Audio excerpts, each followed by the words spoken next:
할렐루야, 사랑하고 축복합니다. 오늘은 갈라디아서 4장 21절로 31절 말씀으로 은혜를 나누겠습니다. 9월 10일 금요일, 또 금요 심야 기도회가 있네요. 오늘 또 성전에 오셔서 마음껏 기도하시는 저와 여러분 되시기를, 그래서 너희는 나와 같은 자가 되라 말할 수 있는 신앙의 모범을 가지시기를 주님의 이름으로 축복합니다.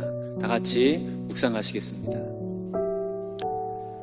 주의 약속은 어떤 이들이 더디다고 생각하는 것 같이 더딘 것이 아니라 오직 주께서는 너희를 대하여 오래 참으사 아무도 멸망하지 아니하고 다 회개하기에 이르기까지를 원하시느니라.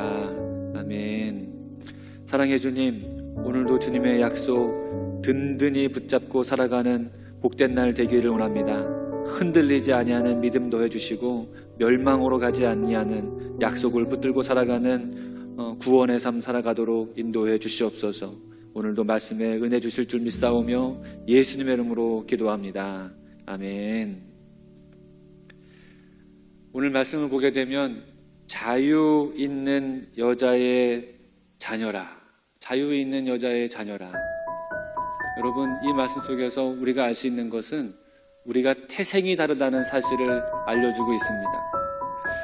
우리가 태어나는 것은 우리의 노력으로 태어나지 않잖아요. 어느 순간 태어나 보니까 우리의 엄마 아빠가 결정되어져 있잖아요.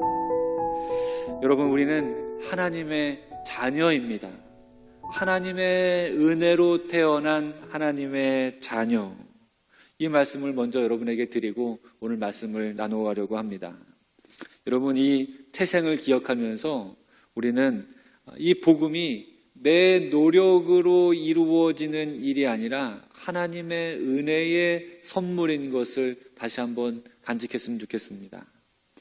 갈라디아서 4장 21절 이하는요, 구약 성경을 배경으로 하고 있어요.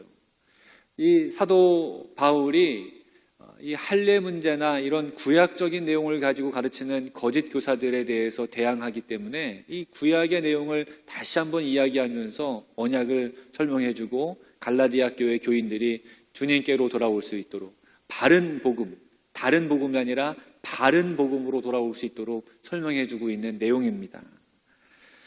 21절 말씀을 보게 되면 율법 아래에 있는 자들아 이렇게 선포하면서 이 율법 아래에 있는 자들에게 하는 말입니다. 이제 구약 성경 쪽에 구약의 율법의 아래에 빠져 있는 사람들에게 하는 말인 거죠. 아브라함에게 두 아들이 있었다. 하나는 여종에게서 난 아들, 또 하나는 자유 있는 여자에게서 난 아들. 이렇게 두 아들이 있었음을 이야기하면서 비유로 우리가 갖고 있는 복음, 하나님이 주신 언약에 대해서 설명해 줍니다. 이 말씀을 이해하기 위해서는 창세기 16장을 우리가 참고해야 합니다. 아브라함의 아내 사레는 출산치 못하였고 그에게 한 여종이 있으니 애굽 사람이요 이름은 하갈이라. 아브라함에게 안타까운 일이 있어요. 아내가 있었는데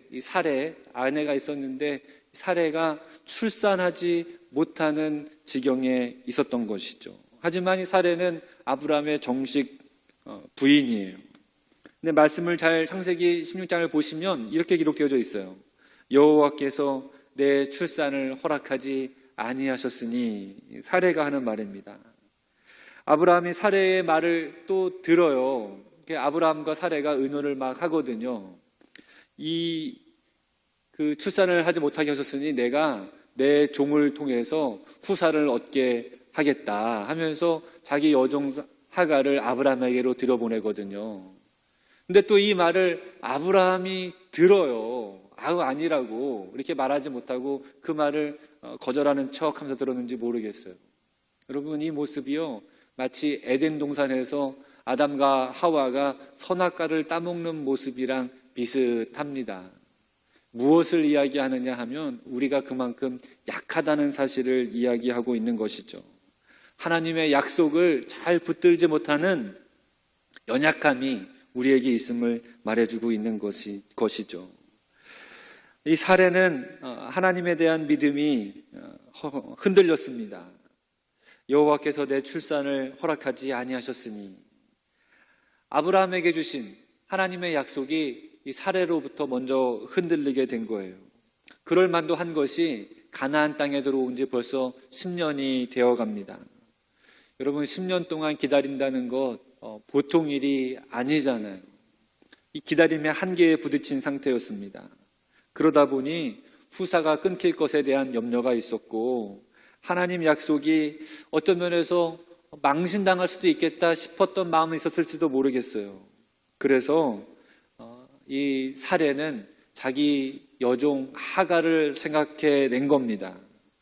사례 입장에서는요, 정말 기특한 생각일 수 있어요. 하나님을 위한 생각일 수도 있습니다. 아브라함을 위한 생각일 수도 있고, 또 여인으로서는요, 가슴 아픈 결정일 수도 있습니다. 하지만 이 모습 자체도 우리의 연약함이고 우리의 믿음 없는 모습일 수 있는 거죠. 여러분, 우리가 하나님을 위해서 뭔가 해야겠다, 이런 마음이 들 때가 사실 위험한 순간일 수 있습니다. 아브라함이 오늘 말씀에서 그랬고요, 성경에 보게 되면 사울왕이 그랬어요. 하나님께서 아말렉을 진멸해라 그랬는데 사울왕이 기특한 생각을 하잖아요. 진멸하지 않고 하나님께 예배하기 위해서 살찐 것들, 좋은 것들을 가지고 왔다고 말하잖아요. 굉장히 신앙적으로 얘기하지만 사실은 하나님의 뜻에 맞지 않는 잘못된 판단이었잖아요. 우리의 약함입니다. 여러분, 우리가 신앙에 큰 은혜 받을 때, 믿음에 큰 은혜가 있을 때, 그때가 가장 넘어지기 쉬운 때, 여러분 다 경험적으로 알고 계시잖아요.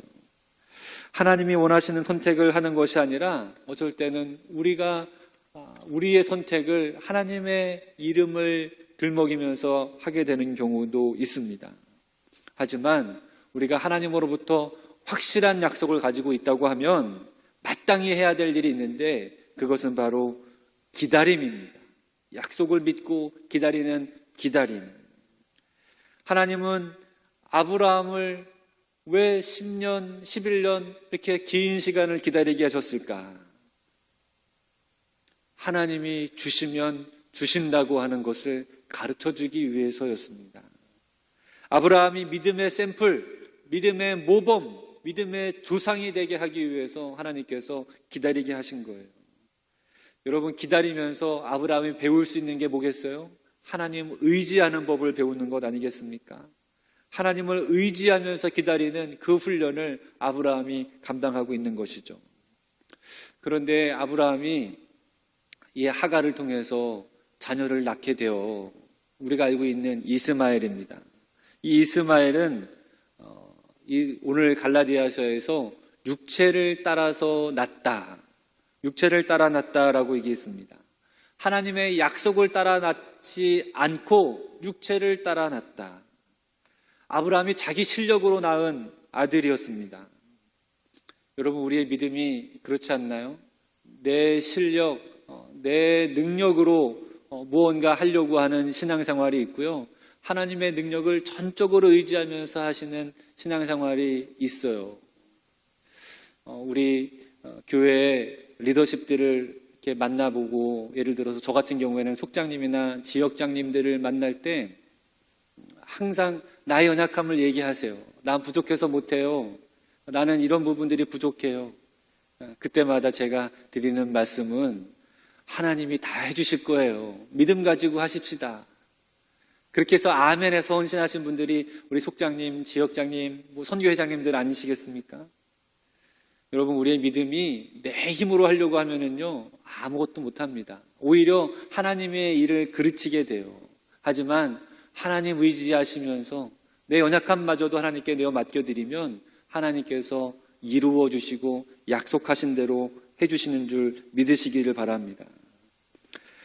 하갈이 낳은 아들 이스마엘을 아브라함이 86세 때였습니다.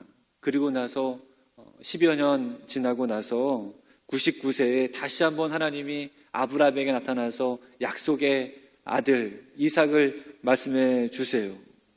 이렇게 10년, 13년 긴 침묵의 시간 동안 아브라함이 배운 것, 하나님이 하시면 하시는구나. 하나님이 약속하신 것은 이루어지는구나. 여러분, 예수님이 우리에게 오실 때도 긴 기다림이 있었지만 그 기다림 속에서 인내했던 사람들은 예수님을 안아보고 만나보고 경배했습니다. 형제들아, 너희는 이삭과 같이 약속의 자녀라. 하나님이 이루시고 하나님이 역사하시며 주관하신 자녀임을 사도 바울은 갈라디아 교회 교인들에게 말하고 있고 오늘 우리에게도 이야기하고 있습니다. 아브라함이 이삭을 얻기까지 했던 것은 하나님을 전적으로 의지하고 하나님 주신 힘으로 살아가고 이삭을 얻기까지 기다림이었습니다. 여러분, 우리도 한번 기다려보지 않으시겠습니까? 우리에게 있는 약속은, 이 소망은 하나님이 하신 약속에 기초한 거예요. 기다리는 겁니다. 우리가 뭔가 잘해서 할 수 있는 것도 있겠지만 우리 하나님께서 우리를 어떻게 사용하시는지, 어떻게 우리에게 역사하실지 이 소망을 가지고 여러분 기다리시기를 바랍니다. 하나님 앞에 얼마나 번듯하게 헌신하는 거, 이것도 중요할 수 있겠지만 하나님은 하나님만을 의지하며 살아가는 그 삶을 더 원하시는 줄 믿습니다. 우리는 그 기다림 속에서 낳은 약속의 자녀, 여종의 자녀가 아니라 자유 있는 자의 자녀인 줄 믿습니다. 하나님의 약속과 구원이 이루어지는 자유 있는 자녀, 자유 있는 여자의 자녀, 언약의 자녀로 오늘도 살아가시기를, 그래서 기다림 속에 하나님의 크신 은혜를 맛보시는 여러분 되시기를 주님의 이름으로 축복합니다. 우리 기도하시겠습니다. 하나님, 우리가 때로는 기다리다 지쳐 주저앉을 때도 있습니다. 하나님의 뜻과 섭리가 무엇인지 때로는 너무나 힘들게 느껴질 때가 있습니다. 하지만 오늘 말씀을 통해서 가르쳐 주셨듯이 하나님께서 하시면 하신다는 사실을 깨닫게 하시고 믿음의 아름다운 인내를 가지고 소망을 기다리며 하나님께서 이루실 그날을 바라보며 오늘도 승리하는 삶 살아갈 수 있도록 인도해 주시옵소서. 하나님, 우리를 통해서 역사하시고 우리를 통해서 하나님의 놀라운 뜻을 나타내시기를 간절히 소망하오며 오늘도 우리를 자녀 삼아 주신 예수 그리스도 이름으로 간절히 기도합니다. 아멘. 여러분, 오늘도 말씀 속으로 들어가시기를 축복합니다. 내게 말하라. 율법 아래 있고자 하는 자들아, 율법을 듣지 못하였느냐? 기록된 바 아브라함에게 두 아들이 있으니 하나는 여종에게서 하나는 자유 있는 여자에게서 낳았다 하였으며 여종에게서는 육체를 따라 낳고 자유 있는 여자에게서는 약속으로 말미암았느니라. 이것은 비유니 이 여자들은 두 언약이라. 하나는 신의 산으로부터 종을 낳은 자니 곧 하갈이라. 이 하갈은 아라비아에 있는 신의 산으로서 지금 있는 예루살렘과 같은 곳이니 그가 그 자녀들과 더불어 종노릇하고 오직 위에 있는 예루살렘은 자유자니 곧 우리 어머니라. 기록된 바 잉태하지 못한 자여 즐거워하라. 상고를 모르는 자여 소리질러 외치라. 이는 홀로 사는 자의 자녀가 남편 있는 자의 자녀보다 많음이라 하였으니 형제들아, 너희는 이삭과 같이 약속의 자녀라. 그러나 그때 육체를 따라 난 자가 성령을 따라 난 자를 박해한 것 같이 이제도 그러하도다. 그러나 성경이 무엇을 말하느냐? 여종과 그 아들을 내쫓으라. 여종의 아들이 자유 있는 여자의 아들과 더불어 유업을 얻지 못하리라 하였느니라. 그런즉 형제들아, 우리는 여종의 자녀가 아니요 자유 있는 여자의 자녀니라.